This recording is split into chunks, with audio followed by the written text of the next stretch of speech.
Eh Bibiche, qu'est-ce qu'on regarde ce soir à la téloche? Oh, eh bien l'émission des passionnés de l'agriculture. Oui, c'est Power Boost. Exactement. J'ai hâte. Oui, il y a plein de machines agricoles, il y a plein d'agriculteurs.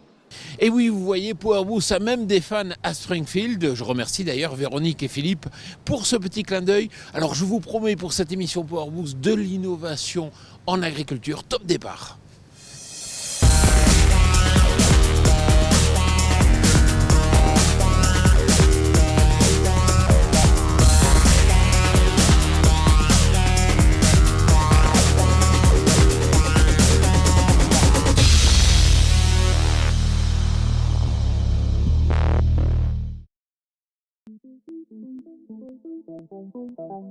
Salut les Power Boosters. On nous a récemment dit qu'il fallait 2 cimas pour tout voir, et bigre que le bougre avait raison. C'est pourquoi il nous faudra plus d'une émission afin de tout vous montrer. Le Power Boost d'aujourd'hui est placé sous le signe de l'innovation. Au programme, une avant-première française, des nouveautés qui feront rougir la concurrence, une innovation française pour faire face au réchauffement climatique, un focus sécurité, et enfin, on vous en dira plus sur le rachat de Camso par Michelin. Alors tenez-vous bien pour le numéro 479 de Power Boost, et on commence avec les news. Claas a fêté la 40 millième ensileuse Jaguar produite depuis son usine allemande à Arswinkel. Le dernier modèle de cette histoire longue de 45 années était présent lors du dernier CIMA avec la Jaguar 960 TerraTrack, qui a d'ailleurs remporté une médaille d'or au CIMA Innovation Award. Pour la petite histoire, c'est l'augmentation fulgurante de la culture du maïs à la fin des années 60 qui a poussé le constructeur allemand à lancer une ensileuse automotrice, alors que les ensileuses existantes étaient principalement des outils attelés ou traînés. Kubota fait un nouveau pas en avant à l'attention des grandes exploitations américaines après le rachat de Great Plains en 2016. Le groupe japonais annonce en effet qu'il va utiliser les capacités de production du canadien Buller, qui détient la marque Versatile, pour produire une nouvelle gamme de tracteurs de forte puissance. Ces nouveaux tracteurs d'une puissance supérieure à 170 chevaux ont été personnalisés pour Kubota et seront commercialisés aux États-Unis et au Canada à partir du second semestre 2019. Verrons-nous bientôt des pièces détachées imprimées en 3D dans le machinisme agricole. CNH vient d'annoncer faire appel à la technologie d'impression 3D pour 4 pièces de rechange suscitant peu de demandes. L'intérêt de l'impression 3D réside en effet dans le fait qu'elle permet une fabrication locale et à la demande de pièces de rechange. De quoi permettre une gestion des stocks intelligente mais aussi une réactivité optimisée en cas de demande d'une pièce de rechange rare. Dans un premier temps, seules les pièces de rechange en plastique seront concernées. Des tests supplémentaires sont cependant en cours pour étendre le process à des pièces métalliques. Nous allons à présent découvrir un tout nouveau chariot télescopique de Manitou.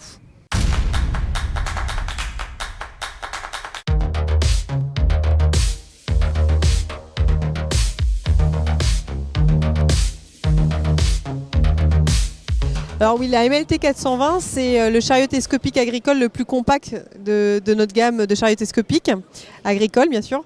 Donc on est sur 1,49 m de large par 1,94 m de haut. Donc on est vraiment sur des dimensions très compactes. Il s'agit, comme je vous disais, d'un chariot vraiment destiné pour le secteur agricole.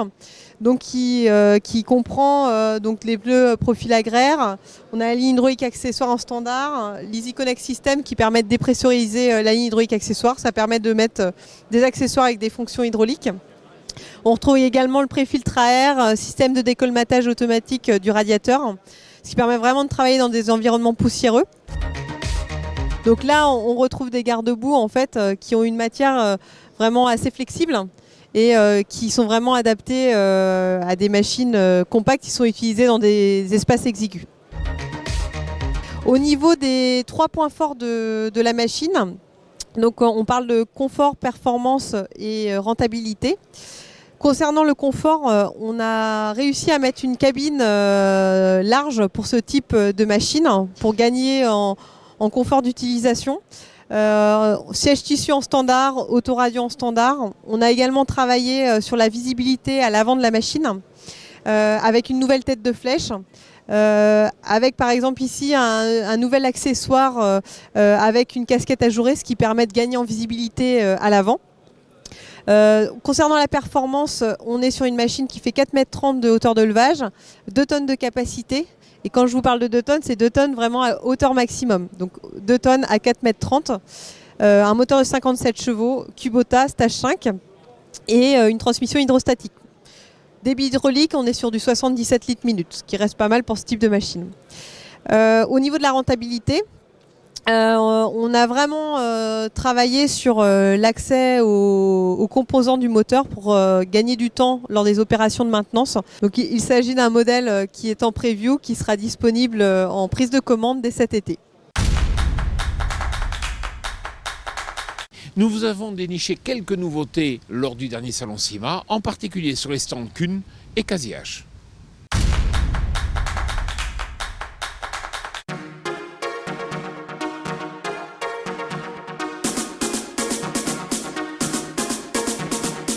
Kuhn a présenté son nouveau semoir traîné pour le semi-direct, le Oroch 6000R, doté d'une largeur de 6 mètres. La version montrée au CIMA disposait d'une trémie d'une capacité de 5000 litres.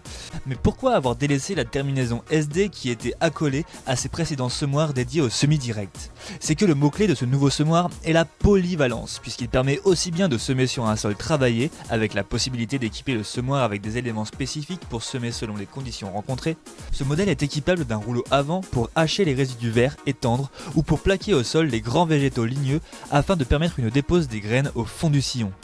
Notons qu'il est possible de choisir une interligne de 15 ou de 18,7 cm pour semer avec l'espacement interrang qui convient le mieux. En préparation simplifiée, on observe la présence de roues de rappui sur toute la largeur de travail pour mieux répartir le poids de la machine. Présenté en avant-première au CIMA 2019, le semoir Oroch 6000 a déjà fait l'objet d'une acquisition via une Kuma de l'Aveyron.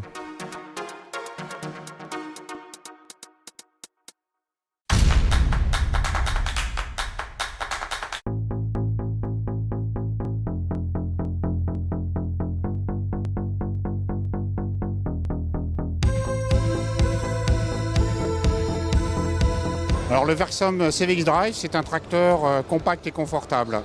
On a réuni tous les points forts de la transmission CVX Drive et du confort que l'on rencontre sur les gammes Maxxum et Puma dans un format compact, un châssis qui n'excède pas l'empattement de 2,50 m.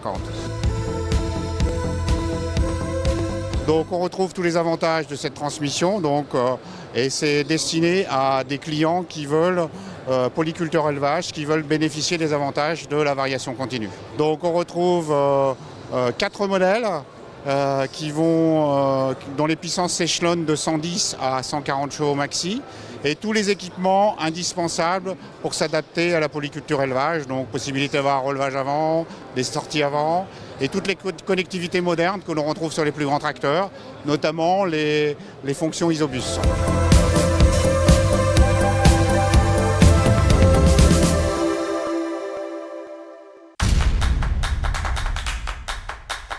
Même si ce n'est pas le cas vraiment aujourd'hui, il y a un phénomène de réchauffement climatique qui va certainement impacter la façon de produire dans le futur, en particulier dans le sud de la France. Il y a certaines startups qui réfléchissent vraiment à des solutions pour créer un microclimat au-dessus de la plante et si possible en créant de l'énergie.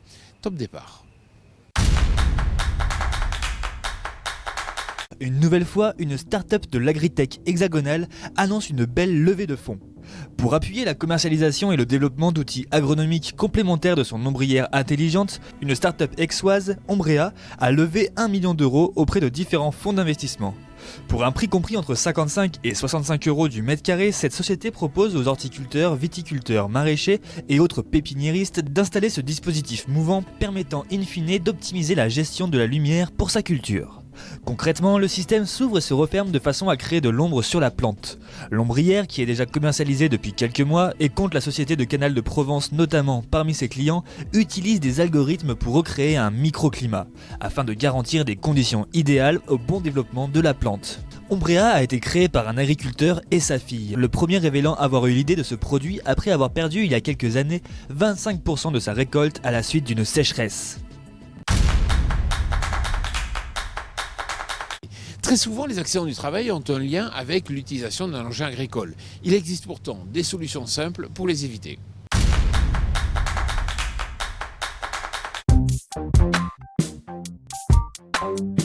On a une évolution très nette et très marquée, très positive depuis les années 90 en termes d'accidents du travail avec les machines agricoles. Là où à l'époque on pouvait estimer qu'on avait un accident sur 4, donc 25% d'accidents avec des machines agricoles, on est plutôt de l'ordre d'un accident sur 6 avec des équipements de travail en agriculture. Alors effectivement, notamment en élevage, il y a toutes les machines qui sont utilisées quotidiennement, comme les décileuses, les mélangeuses, pailleuses, distributrices, qui sont effectivement très représentées, surreprésentées même, je dirais, en termes d'accidents mortels et d'accidents relativement graves ou un petit peu invalidants. Donc c'est des happements, c'est des gens qui tombent dans des mélangeuses, c'est des gens qui se font couper les doigts lors des phases d'entretien de maintenance ou de débourrage. Ça, c'est une des machines les plus accidentogènes en élevage, par exemple.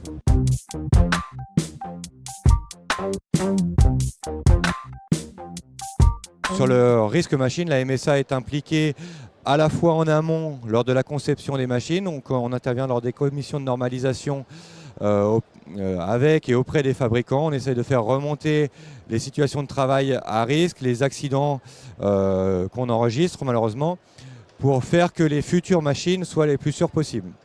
Et puis on intervient également sur le terrain avec un réseau de conseillers en prévention qui vont auprès des entreprises assurer un rôle de vulgarisation, de sensibilisation au risque, de formation également, dans le but d'éviter les accidents du travail.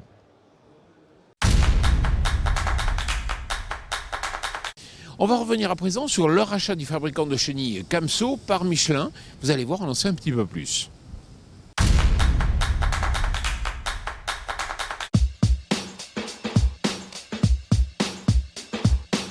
En décembre 2018, Michelin a racheté Camso, constructeur canadien de chenilles. Nous avons profité du CIMA 2019 pour interroger Thomas Botcher, CEO de Camso, à ce sujet. Camso a été racheté par Michelin. Comment se passe la transition ? Je suis très heureux du rachat de Camso par Michelin. En réalité, nous sommes encore proches de la transaction qui a eu lieu en décembre dernier. Les deux équipes se sont rencontrées pour la première fois la seconde semaine de janvier. Et c'est vraiment génial, nous travaillons très bien ensemble. Il y a de très bonnes interactions et depuis janvier, nous avons des réunions toutes les semaines avec les personnes provenant de Clermont-Ferrand qui viennent à Magog et inversement, les personnes de Magog qui voyagent jusque Clermont-Ferrand. Qu'est-ce qui a motivé ce rachat ? Nos cultures et valeurs sont très similaires chez Michelin et Camso. Il y a un trait d'union qui est l'innovation. Michelin dépense beaucoup d'argent dans la recherche et développement, comme nous le faisons chez Camso. Nous sommes ravis de ces premières semaines de collaboration. Quel est le prix du rachat ? Le prix de la transaction a été rendu public. Il est de 1,7 milliard de dollars américains. Comment allez-vous vous organiser au niveau de la distribution ? Ce qui est de la distribution, encore une fois, nous avons une très bonne complémentarité. Nous allons donc avoir une offre plus complète à proposer aux clients. Chercher constamment à améliorer notre offre, c'est le but ultime. Voilà, j'espère que cette émission Power Boost vous a plu. Je vous retrouve la semaine prochaine. Mais si d'ici là, vous avez envie de comprendre un petit peu mieux comment évolue le secteur du machinisme, chaque jour, il y a des nouveaux articles sur notre média partenaire, machinismeactualité.com. Je vous souhaite une excellente semaine. À bientôt.